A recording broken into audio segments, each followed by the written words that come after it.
We're going to go ahead and get started. Welcome to New Considerations for Business Succession Planning. I'm Margaret Jordan, Director of Business Development with Sikich and your moderator this morning. Sikich is pleased to partner with the law firm of Brennan, Manna, and Diamond to present this topic this morning. COVID, among many things, has certainly emphasized the importance of succession planning, so we wanted to be sure to provide you with some helpful insights today. Let's run through some brief housekeeping items, then introduce our speakers, and we will get started. We will be utilizing and monitoring the question feature today. Feel free to submit questions via the question feature on the webinar control panel. If your question cannot be addressed during the presentation, the team will follow up with you after the webinar. We may break in with some questions relevant to the discussion at hand and also send out some Q&A. Presentation slides can be downloaded from the handout section of the webinar control panel on the right-hand side of your screen. Polling questions will also launch throughout the webinar. While these are not mandatory today, they'll provide great feedback to our presenters today to better tailor their comments for our group. Lastly, at the conclusion of the webinar, a very short survey will launch, and we will ask you to provide us with some brief feedback about today's program and future topics you'd like to hear about from us. I'll go ahead and introduce our speakers today. Our first presenter is Ray Lampner. Ray is a partner at Sikich in our Transaction Advisory Services group, and he has more than 20 years of experience in consulting, taxation, and advisory services.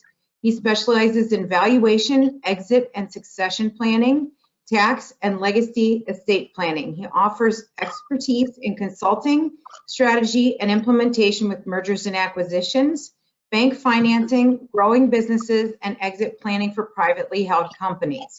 Ray has notable experience in the manufacturing, distribution, construction, real estate, and professional practice sectors. Our next presenter will be Patty Wagner. Patty is the Managing Director in Sikich's Human Capital Management and Payroll and Consulting Group. Patty has over 20 years of experience working in a variety of industrial, high-tech, consumer, and financial settings. She has also assisted both for-profit and nonprofit organizations at the global, multinational, and local levels. Among her many talents, Patty excels at providing her clients with leadership development, program management, organizational design, and more. She is a dedicated HR professional with a drive to help organizations and their employees succeed. Prior to joining Sikich, Patty worked with companies like General Electric, Jumpstart Inc., Amazon, Goodyear, and Cisco, performing HR expert functions. She is also the founder and owner of Release Yoga, a yoga studio in Northeast Ohio. And our third presenter is Justin Aliberta from Brennan, Manna, and Diamond. Justin is the co-managing partner of the Akron office and principal member at Brennan, Manna, and Diamond, who practices in the firm's construction, litigation, real estate, business, and environmental practice groups. He has extensive experience litigating various construction and other commercial disputes, and he leverages an aggressive approach to help clients reach their efficient resolutions. Justin places a premium on quickly learning each client's business culture in order to tailor an approach that fits the client's specific objectives and needs. While each speaker is presenting, the other speakers are going to turn off their webcam so you can have a better view of the presenting slides. Also, the other presenters may jump in to add comments, and they may add dialogue back and forth just as you would with your advisors. Ray is going to kick us off shortly, just as soon as we take a look at our first polling question. Our first question reads, does your company have a succession plan in place? We're going to go ahead and do this question. Please answer if possible, and then we will go forward.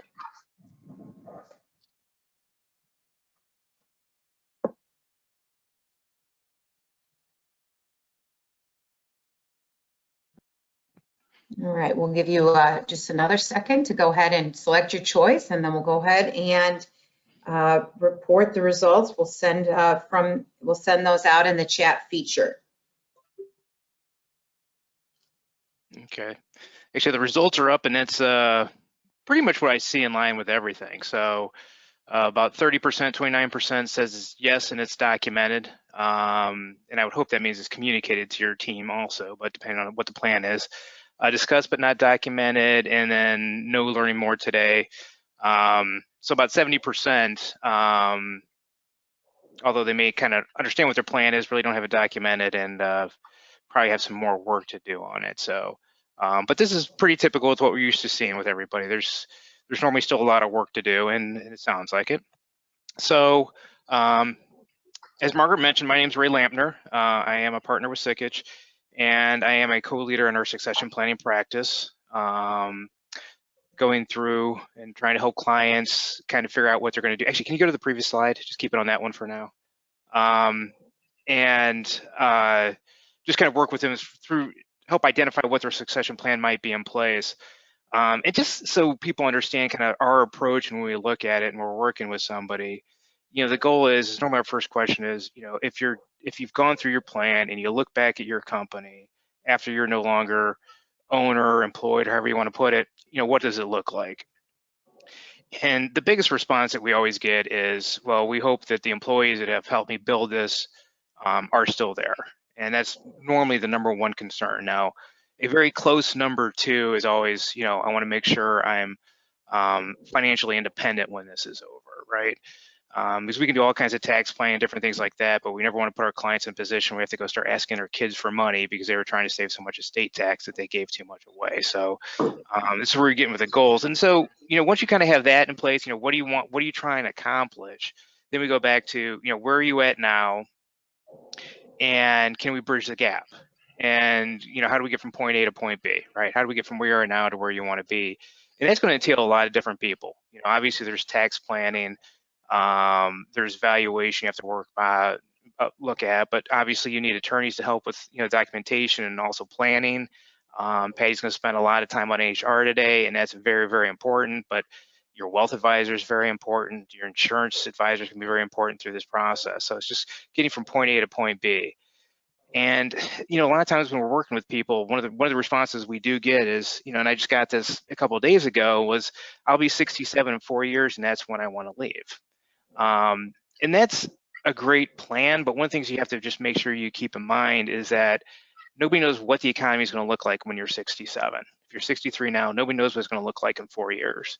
And so that's additional risk if that's your planning, which is fine. You just need to make sure that you're planning that if you have to wait another 2 to 3 years after that in order to, for the economy to rebound or certain things to happen, that you're willing to do that. And so sometimes you hear people think, well, I don't need to get started now because I'm going to retire in 4 years. So, and the other thing we talk to people about is this is a very fluid process, and you never know when that right buyer is going to come to the table. We get a lot of calls from people, clients or non-clients saying, hey, I got approached by the perfect buyer. I've done absolutely nothing. What can I do? And although there are some things you can do, there's a lot of things you just don't have time to do. And you end up going through it. So that's another reason we really push for doing this earlier than later and not waiting. So when I'm working with people, we're really looking at, big part of what we do is obviously valuation, tax planning, that type of stuff, but we also consider education being one of the biggest parts, right? So what are all your different options when you're going through this? Who are the different buyers? What else can you set up? Those types of things. And again, kind of mentioned before, with one buyer showing up, just always be ready to go when the right one actually does pop up. So some things that we're seeing now, kind of obviously we're in a little bit of a different scenario from a time frame, whether you want to kind of look at this as being a recession or how you want to look at this, is that when everything started in March, the M&A market was very hot. We were doing a lot of succession planning with people, and the pandemic hit and everything just shut down. And rightfully so. Nobody knew what to expect or what was going to happen. But I will say, in probably the last 2 to 3 months, we've seen a huge uptick in the amount of transactions. We've seen a huge uptick in people wanting to start doing succession planning again. These things, I don't want to say things have settled down because obviously they haven't, but I think, if you've made it through this process and your numbers have held up, or you've at least rebounded and your backlog's where it's supposed to be, now you're in a position where you can maybe start thinking about going to a market and selling a company. And again, maybe selling to a company might be selling to your management or something like that, or your family. But we are seeing it. And I'd say the banks are lending. They are putting money out there. And I think some of the activity is fear of increased taxes next year. There is, a lot of people think there's going to be a change in the White House, and along with that, it's going to be an increase in taxes. So try to get something done this year in a lower tax bracket. So we actually had quite a few that popped up in the last couple of days as they're trying to close before the end of the year. One thing to think about if you are looking at a transaction, people that know me on this call know I've spent a lot of time on the PPP loans in the last few months. There was some guidance that came out last week about what happens in a transaction with a PPP loan. So if you're thinking about it, I'm not going to get into it here, but let me know. There's some hoops you got to jump through in order to make it work. And the other thing we're seeing a lot of seller quality of earnings being done, meaning normally when somebody buys a company, they're going to do the due diligence on the company. The sellers are doing that ahead of time. Makes the deal go quicker, brings up any issues that you have going forward, and it's getting much more commonplace. I would say we're doing more seller side due diligence now than we are doing buy side when you go through. And we're also seeing some people starting to look for distressed companies. Those are starting to rear their heads depending on the industry and things like that. This is maybe an opportunity to pick up something to help grow your business and accomplish your goals. We always tell people just make sure you're not inheriting. You got to buy it right, and just make sure you're not inheriting that company's problems. If you want to go ahead and jump to the next slide. So some things to think about when you're doing this, and like I said before, this is always a fluid process, but kind of having an expectation on who your buyer is going to be may lead you to make certain directions and getting, may lead you in certain directions and getting ready. And so what I mean by that, so for example, like a strategic buyer. Strategic buyers may not want to do things like, they may not want your real estate. So if you're leasing real estate, you may not want to get a long-term lease. And also might be an idea being if you own the real estate, you may want to make sure there's a plan B for your real estate. But I would say that for a lot of long-term contracts when you go through. And for strategic, there's also more of a concern of them not keeping all the employees. It depends on the transaction, but my experience is normally they keep the majority of them, but there's certain functions that just do get overlapped when you go through it. We're working on one, actually we just started talking to them yesterday, that they've got about half their business with one customer. And that one customer basically has approached them and wanted to buy their business. And so we're kind of working through what's the best way to structure it, getting it ready. This probably won't happen until next year, and trying to get some tax planning in. The financial buyer is somebody that's going to buy it and run it like you're running it. So that's probably the biggest area. If you're looking to retain employees, probably one of the best ways to go ahead and do it other than the management buyout. But that one too is also, what kind of person is going to want to buy it. So our experience is a lot of times you have, a good operations person and a good salesperson on the team. Depending on where you drive, what you have in management already or what your skill set is may lead you to what type you're buying to go through. Management, one of the concerns always is, are they going to have money in order to put down to buy the business? And that always is the question. We're a big fan of the SBA 7A loans. So depending on the size of the transaction, the SBA will lend up to $5 million on this. And yes, they are lending right now. And a lot of times you could probably be looking to get 85 to 90% of your money up front. I know a lot of people are concerned about the SBA and the guarantees, but pretty much any loan you get, there's going to be guarantees. So that is just something to look at as far as that goes. And from a seller's perspective, it does help you get a lot of cash up front. Traditional financing and seller notes, there's going to be more risk associated with holding those notes going forward. Family, kind of similar concerns. Are they going to have the money? How does this happen? You could also do that SBA 7A with a family member too, those types of things. But one thing is the family's already in a business. It doesn't make it an easier transition because they understand the business, they know the business. There isn't a lot of due diligence that needs to be done, so it doesn't make it easy. We are seeing an uptick in people looking at ESOPs going through. I can't say we've had anybody really pull the trigger on one yet, but we are getting a lot more questions. It is something we always bring up as an option. And it does work. It does work well in the right circumstances. So it definitely is something people should consider when they're looking at it. But some of the reasons that people have not been pulling the trigger on it, one looked at it pretty seriously, but really the issue came down to they can only leverage the company so much when they went through and did it, that and they also had a certain amount of existing debt. So at close, they really didn't walk away with much money in comparison to the total purchase price. So that's kind of why they decided to go the strategic route.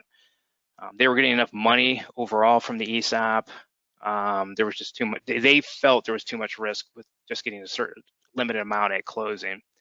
And another one is they looked through it and they decided just to do a management buyout because they wanted certain employees to own it versus everybody. But again, it's definitely a valid option and everybody should be looking at it. Passive asset is the last one, and we're seeing more people talk about this too, and this is basically where you hold it afterwards. And with the that can be done if a private equity firm comes in and continues, buys a majority stake on it, you just kind of hold it. If you want to go to the next slide. Sorry, I just kind of cut lapse of the time and I'm kind of running a little long here. So this is one area we spent a lot of time on. It's called, what are your net proceeds? What do you actually walk away with after the transaction? And this is an exercise where your wealth advisor is going to want this number to tell you this is, so does this fit into your retirement plan? Is this enough for you? So a lot of people talk about the enterprise value number, which is, for lack of a better word, people are used to hearing like EBITDA times 5, EBITDA times 6. So that's what somebody's going to pay for, but that's not what you necessarily walk away with. And going through this is also a good time to do some planning. So basically you start off with, this is what you're going to get paid at close, but then you get to keep cash and non-operating assets, less interest-bearing debt and non-operating liabilities. So those types of things, you're going to expect to true those up at close. You got to pay taxes, and you also have to pay transaction expenses and employee recognition. So we do see a lot of people saying at close, we do want to have the employee recognition and give something back to the employees who's done something for us in the past. Taxes, there's a lot of different planning that can be done. This might be time to do estate planning, doing gifting. We're seeing a lot of gifting right now. Values are down, basically because of COVID. So this is a good time for that. And also people are concerned, again, with the change in White House, are they going to lower the exemptions? So this is a good time to kind of go through and do that. And also charitable contributions. If you're charitable and minded, it's a good time to do it when you sell the company, because if you do it the next year, you may not have the income to offset it. So you want to kind of line up in the year that you sell the company to get the biggest bang for your buck. Go to the next page. And I'm not going to get into every one of these, but I will tell you the first one I want to talk about a little bit is decreased working capital. And we spend a lot of time on this when working with companies. And it's kind of one of the things, like we always say, if you're going to sell to a private equity fund or do something like that, why don't you start doing some of the things they're going to do when they come in? So I'll give you a perfect example. We're working with somebody now that is a B2C, so they sell directly to customers, and they had it where they had to go after they were done, go collect the credit card information, clear it, and that took time after the transaction was done. So a lot of times their average AR was probably 30 days. They changed their business process to, you're going to give us all your credit card information, and when we're done and we leave the premises, you're paying us that day. And so that alone, I think, knocked off like $400,000 off their AR. And so that decreased their $400,000. Well, that $400,000 is money you get to put in your pocket and keep as a seller. So when somebody buys a business, they buy it for all the fixed assets, the working capital, everything in line, and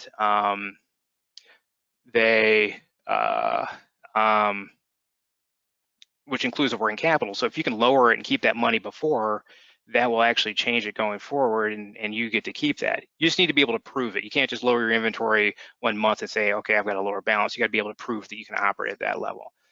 So that being said, I think I'm going to go ahead and pass it on to Justin.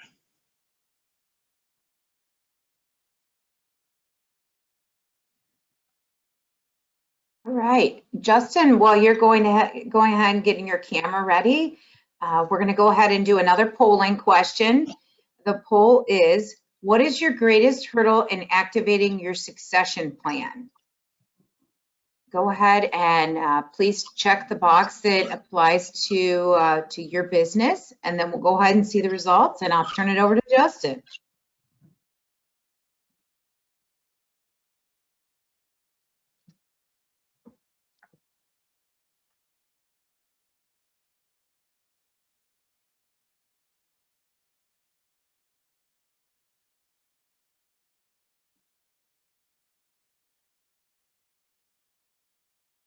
All right.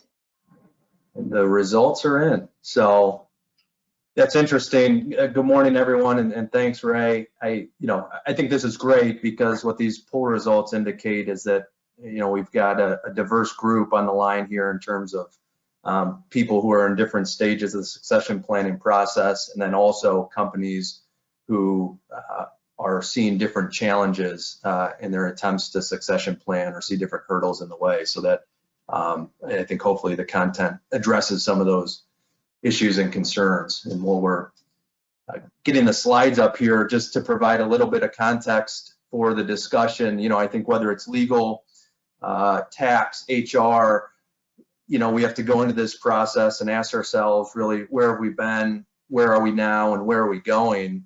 And I can tell you, typically the cycle of ownership transitions happens every 25 to 30 years.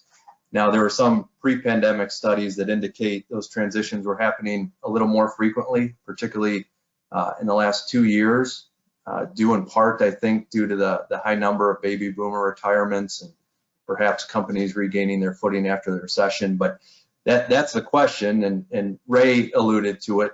Will that trend continue? Will additional transitions be triggered by COVID, or will that activity slow down? We just don't know.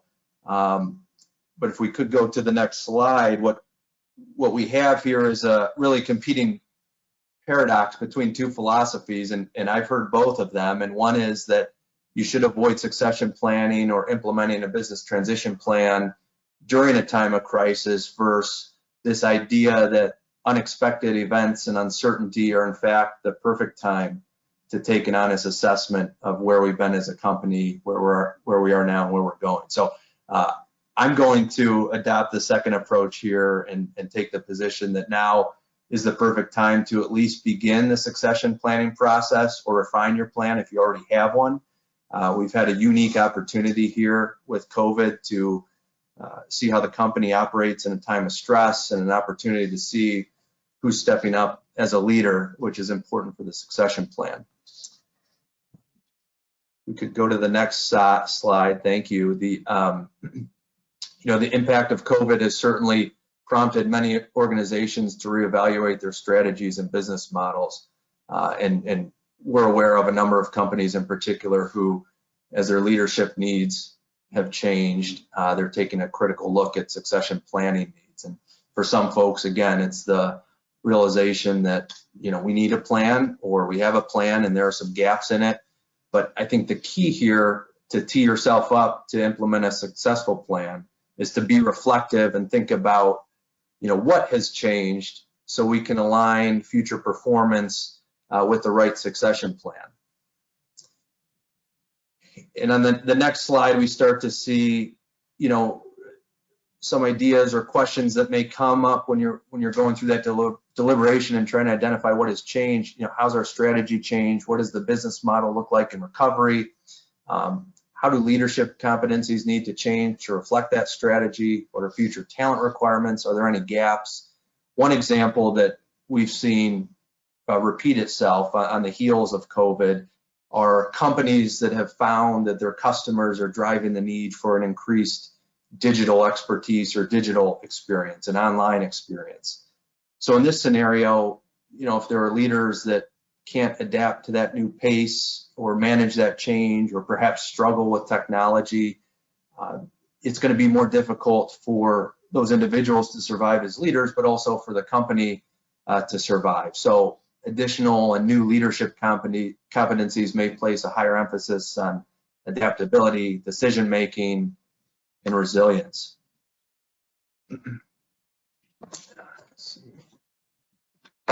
And on the next slide here, we start to get into the nuts and bolts. Once you've undertaken that analysis and have undertaken some amount of reflection, it's time to put pen to paper. And you know that if you ask any lawyer, we all like for everything to be in writing, don't we? There's nothing more exciting than a clean, crisp, clear, concise document, because that's how we express our intent, and that provides clarity not only among a leadership team, but within an organization as a whole.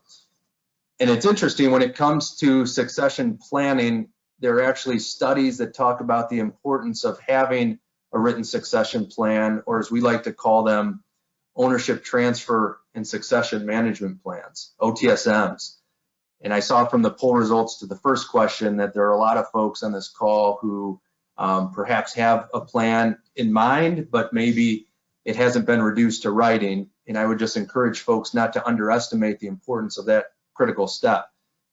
There was a study in 2017 by FMI, and 71% of the respondents who agreed that the future direction and strategic priorities of their firm are clear also had a written OTSM plan. And 78% of those respondents who had formally identified successors for key positions also had an OTSM plan. So what the studies tell us is that these plans are a leading indicator for companies who have clarity in their future direction and their strategic priorities. And the belief is that having a plan like this and having it reduced to writing generally prepares the company for the future. And these plans can take many different sizes, shapes, and forms. There's no one size fits all. But as the slide indicates, the plans generally have at least three components: a leadership transition plan, an equity transfer plan, and a contingency plan. Next slide, please. And so while each company's plan must be tailored to that entity's particular management structure or mission or culture, there are several general considerations or underlying base documents or starting points that will enable the succession plan to take shape. And these are good areas to start, good places to take inventory. And some of those items include a current org chart. Successor lists are important. We recommend that companies go at least 2 deep with successors for each key managerial role. We have standard operating procedures. Ray touched on business valuations and methodologies. I'll just make a note on that point. Many shareholder agreements and other succession contracts often include not the valuation, but the method to value the business at the end of a given fiscal year. So what if unusual circumstances, like a pandemic, for example, cause a dramatic change in the value of the business? Is your company worth today what it was worth on December 31, 2019? And the question is, do you need to include an exception in your plan or your documents to adjust the valuation methodology in case of an unexpected event? Succession funding details is also on the list. How will your succession plan be funded? Will it be through life insurance, an acquisition loan? Will it be seller financed? We'll get to some of those concepts in a minute. And then also a succession toolkit, a piece that provides the organization with detailed steps and procedures to implement the plan and assure that operations are continued on a going forward basis. On the next slide, we see some different mechanisms and different ways to transfer ownership. When we talk about OTSM plans, I mentioned that they typically include leadership transition plans, equity transfers, and contingency plans. I'm going to focus a little bit on the equity transfer portion because of those three components, the equity transfer tends to have the most significant legal consequences. This is not an exclusive or exhaustive list, but rather just some samples of popular ways to transfer equity within a business. The first way is to pass ownership to an heir. Ray touched on that. If there's a natural heir or family member that's poised to take over the business, that can typically be accomplished by a buy-sell agreement. You know, one of the shortcomings of this method is that, you know, business decisions within a family can get messy. There was a study out of Northwestern Business School not too long ago that said only about 20% of second-generation businesses survive as an independent company under the same name. And of that 20%, only 13% were still owned by the same family. So, you know, when you pass ownership within a family, I think it's incumbent upon the owners and the successors to take a careful look and make sure that's in the best interest of everybody involved. You can also sell your ownership interest to a co-owner. If you started your business with partner or partners, you can, in the partnership agreement, provide that your shares are sold to a co-owner upon an untimely death or disability. I think one of the areas for consideration under this model is that co-owners need to have sufficient cash on hand because you can't always predict when a death or untimely disability could occur. So your buy-sell agreements also have to be funded either through term life insurance or another method of liquidity, but that's certainly a viable option to sell your interest to a co-owner. You could also sell your ownership interest back to the company through an entity purchase agreement or stock redemption plan. You know, this situation may be advantageous or appealing where there are many owners within the company, and to sell your shares back to a number of owners could be tedious and create unnecessary paperwork and complications. You know, Ray and others would tell you, though, there are tax consequences, and I'm not going to get too far into the weeds on that, but generally speaking, when co-owners purchase shares directly, the stock sometimes can be revalued, the basis can be revalued at its current price, but in an entity purchase, the basis may stay the same and co-owners could be responsible for paying taxes on potentially higher capital gains. So that's, you know, something to talk about if you're considering one of those two methods. Fourth, you could sell your business to an outside party. Maybe there's not an obvious in-house successor in place, and you want to look to others outside your family and outside the company. Maybe a competitor or another business would be interested in purchasing the company. The important point to remember here is that that takes a significant amount of time. The due diligence involved, the valuations, the timing. There's a lot of homework on both the buyer side and the seller side in third-party sales like this. I think the other thing to consider, if you are somebody that's motivated by legacy and the business being your legacy, consider the amount of control you may have or not have in selling a business to a third party. While there are no guarantees, if you pass ownership or transfer equity to an heir, a co-owner, or back to the company, I think typically owners have some assurance that they're comfortable with the company's mission on a going forward basis. The customer relationships will be handled properly. The employees will be taken care of. When you sell your interest or your business to a third party, there are no guarantees in those areas. So another consideration. And then finally on this slide, we contemplate the possibility of selling your business to a key employee, not a family member, not a co-owner, not the business itself, but a key employee, somebody who's familiar with the business, somebody who understands how it works. And I think these sales, in my experience, tend to work very well. The primary hurdle or challenge, again, is how to fund or finance those sales. And a popular way of doing so is through a seller financing option where the employee may pay a certain amount down, and then there's a note by which he or she can make monthly or quarterly payments until the purchase is paid for in full. We could go to the next slide, please. You know, Ray touched on ESOPs, and I wanted to touch on them too. just very briefly and show you a trend here. There was a study conducted that tracked data from 2013 and 2017.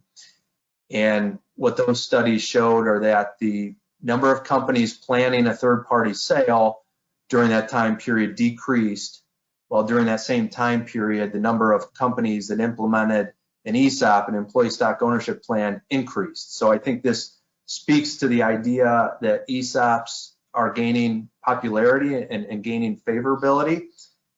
There are tax advantages. There are advantages from a cultural standpoint with broad-based ownership. The only thing I would note is that, ESOPs do require managers to be very aware of the regulatory requirements and how operational decisions affect cash flow obligations to the ESOP. It's a next level analysis, but as Ray indicated, in the right circumstance, it can really be effective. And then finally, my last slide just speaks to the idea that necessity breeds creativity. And Ray made a great point about, it's hard to predict the future, let alone, the next month, the next 2 months, 2021, changes in administrations, changes in tax policies.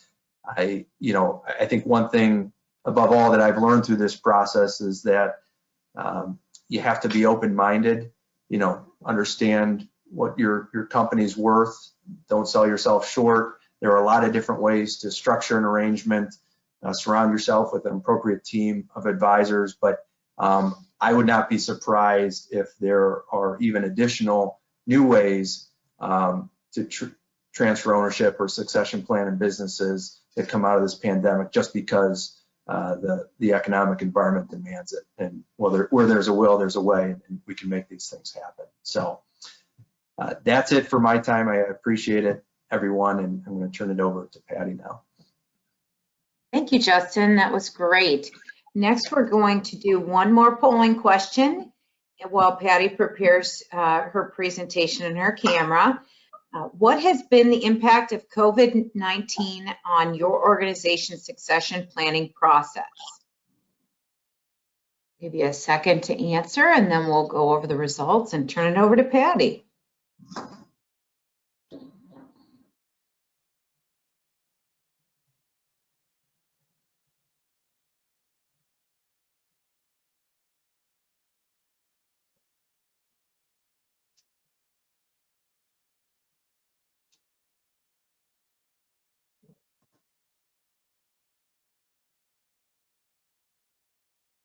All right, Patty, we'll turn it over to you, and you can go over these polling question results and take it away. Okay, sounds good.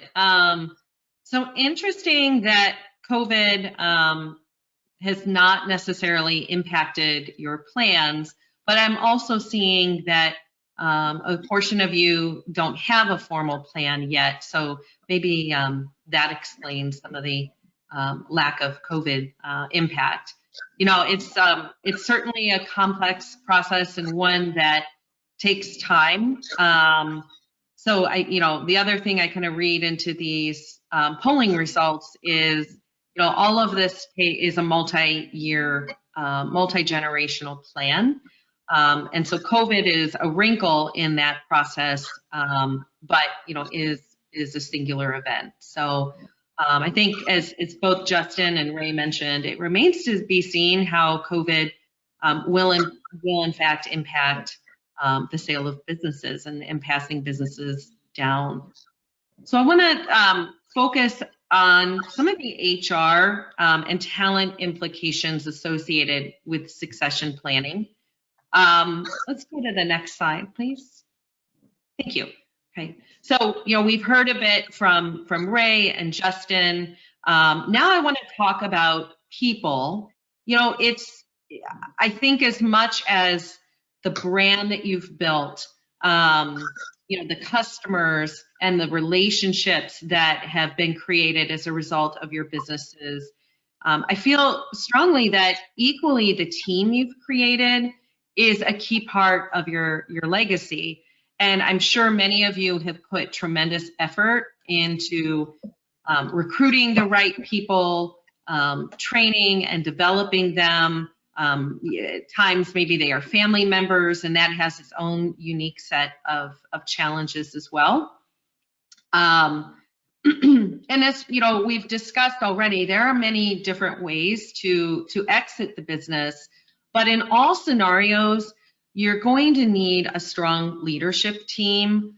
Even if you are deciding to sell, say to an investment group, one of the things that they're going to be looking at is the strength of the leadership team that's in place.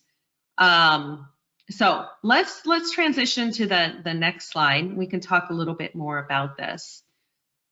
So as we've all mentioned, this takes a couple of years of planning to handle succession planning most effectively. I think some ways to make the process a bit more digestible is to break it into parts. And so as you think about your people, it might be helpful for you to think about, circumstances that you need to address now, almost immediately, including emergency planning, and then other questions that can be resolved soon, and then some things as you approach, maybe some buyers or start to put proposals together. You could then address some people-related issues down the line. So in terms of issues and questions you want to have answers to as soon as possible, I think the most obvious one is, who's going to lead the company in your unexpected absence? I know we don't like to think about traumatic events such as death or long-term illnesses, but there should be a plan in place, at least on an emergency short-term level, of who could step in and keep the organization running. I've seen situations where it's even come down to password access, where the owner or the president was the only one who had access to certain accounts or information, and that created, as you can imagine, a tremendous amount of issues. On the lighter note, thinking ahead to your retirement, think about what your timeline is. So you probably want to give this some thought, ideally at least 3 years in advance. 5 years is preferable, so you can make sure that you've got the right team in place, not just your direct successor. And you can start to build out those important skills and relationships to hand off. Now, sometimes you may find that you just don't have the right person, and you're actually going to need to go out and recruit an individual. So that's something to think about as well. I think especially in family scenarios, that can be very challenging to face into if the thought was, this is a multi-generational business, and the obvious step is I'm going to leave the business to my son or daughter. Perhaps they don't have the skills needed, or perhaps they do, but they're not interested in taking on the business. So that's something to think about, because in that scenario, you'd need to go out and find the right person. And that will, of course, take time. As I mentioned, transferring knowledge and relationships is something to definitely have at the forefront of your mind, and not just the skills and customer relationships, but vendor relationships as well. One thing that I tend to see, I'd say more often than not, is organizations have put the time in to identify the right people. They've developed them, made sure they have the right skills, but they may not have the right rewards and incentives in place to retain those employees.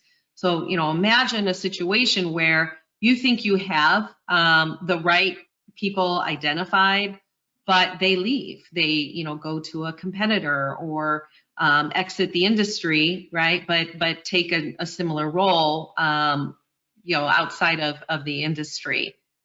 So there is definitely guidance that we can provide to help you look at the market, look at different compensation vehicles, both short and long term, where we can help retain that key talent that you've already identified. Another thing to think about kind of midway through the process is, what is retirement truly going to look like for you? There are some business leaders that want to stay engaged, maybe as chairman of the board or as a consultant, a couple of days a week or a couple days a quarter, monthly, whatever makes sense for you. Or is your plan to exit the business entirely and head off into the sunset? You're down in Florida, you want to fish and use your boat. All those things are things I would encourage you to think about. And also make sure that your spouse or significant other is on board. Okay. And then as you start to move closer into that phase of actually exiting the business, I encourage you to involve your HR organization and assess whether or not they are best positioned to support the transition. If they're not, those are services that we can offer. Some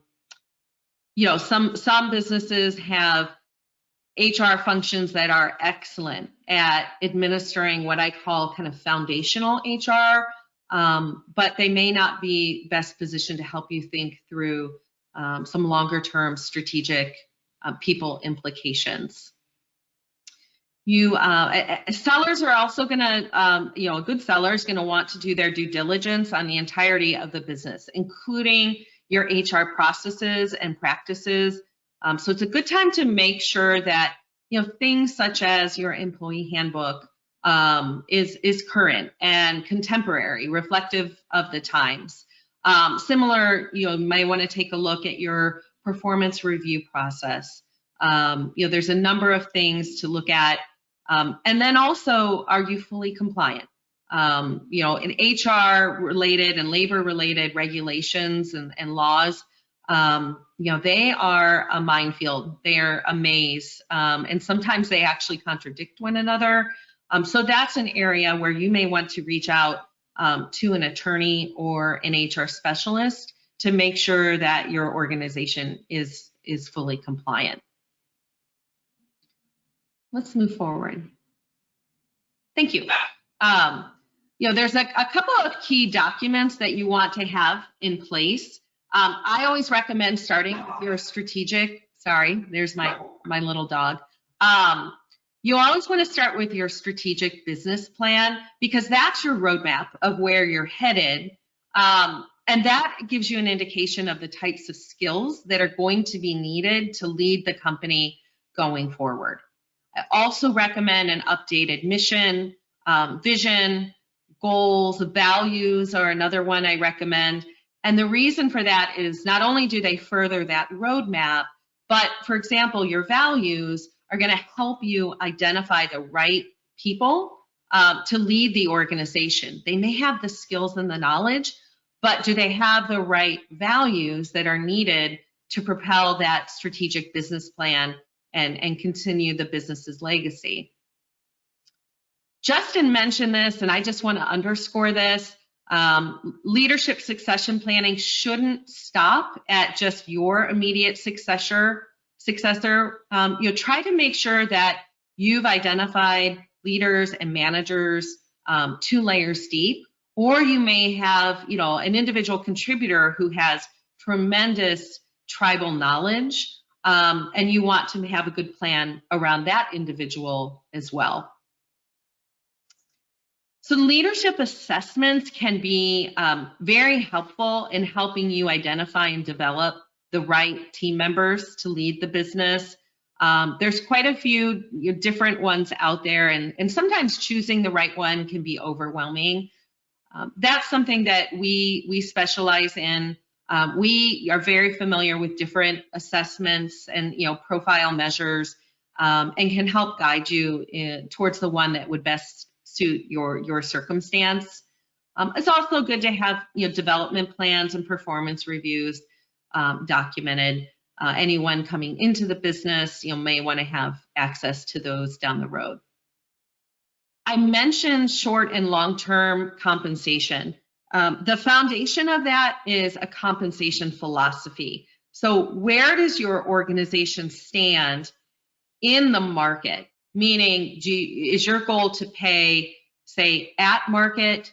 There are nonprofits that often make the decision to pay maybe 10 to 15% below market. The enticement is it's a nonprofit that offers tremendous flexibility, for example. So sometimes people are willing to take less compensation to have more flexibility or to be linked to a mission. If you're in a highly technical field that is incredibly talent competitive, you may want to think about your compensation philosophy aligning slightly above market. So these are all things to take into consideration as you plan through those employee short and long-term reward plans.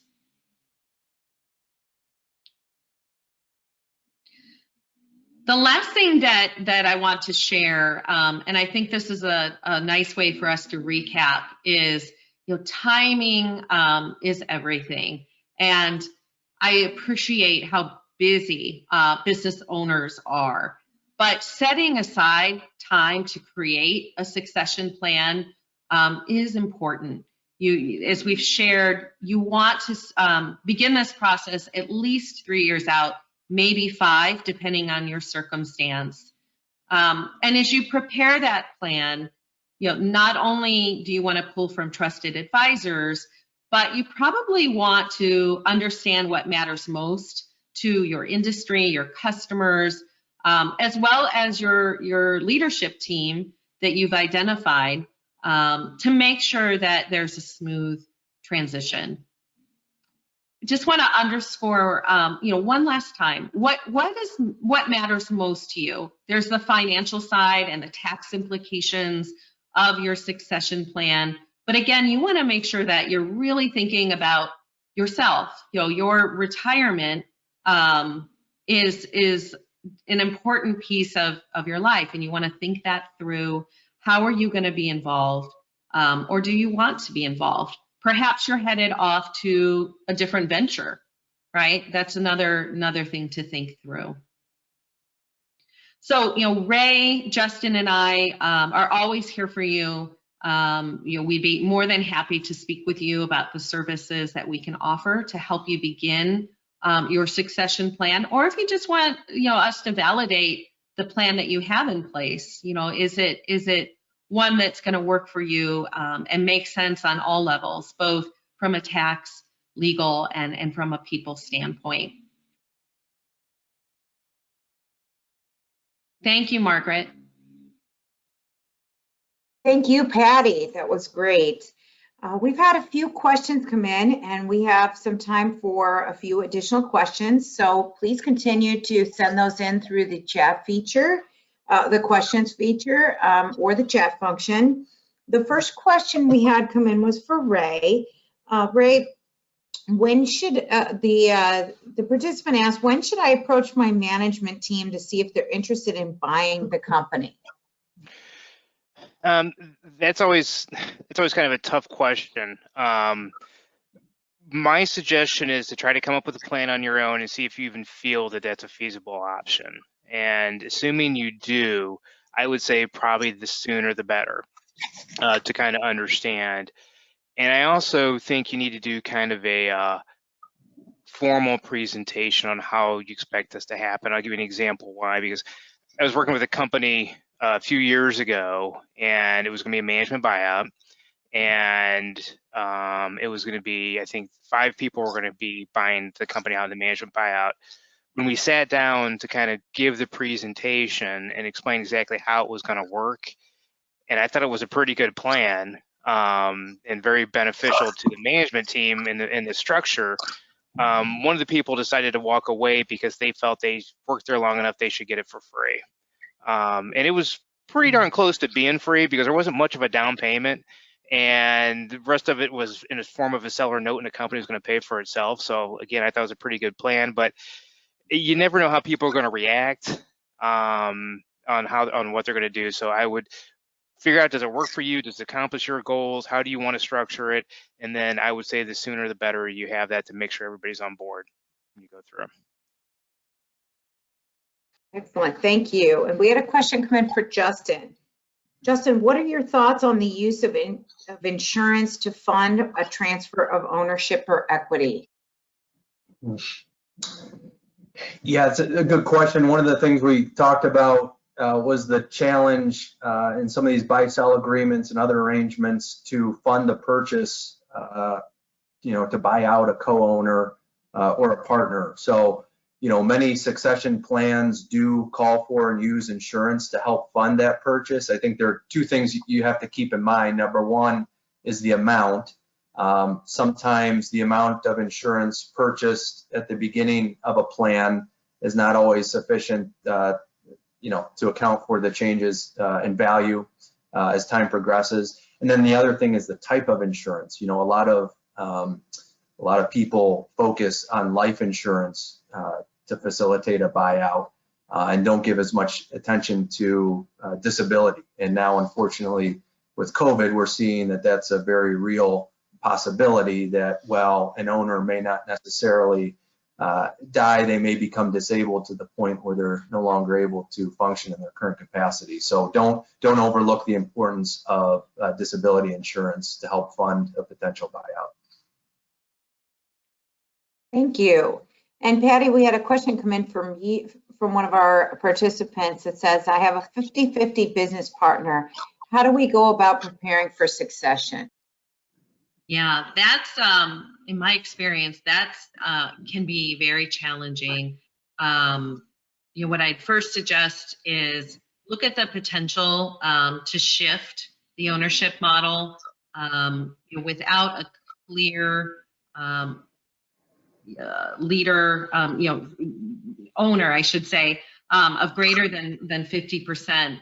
What I've seen is that decisions can reach a stalemate. So even if you're putting in the time, you're thinking through these things very carefully over a period of 3 to 5 years, unless you are completely aligned, it can be very challenging. I've seen, unfortunately, families argue about, which child should receive ownership.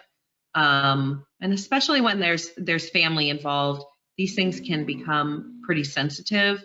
Now, agreements would have to be drawn up, and obviously there may be a purchase of some extent involved.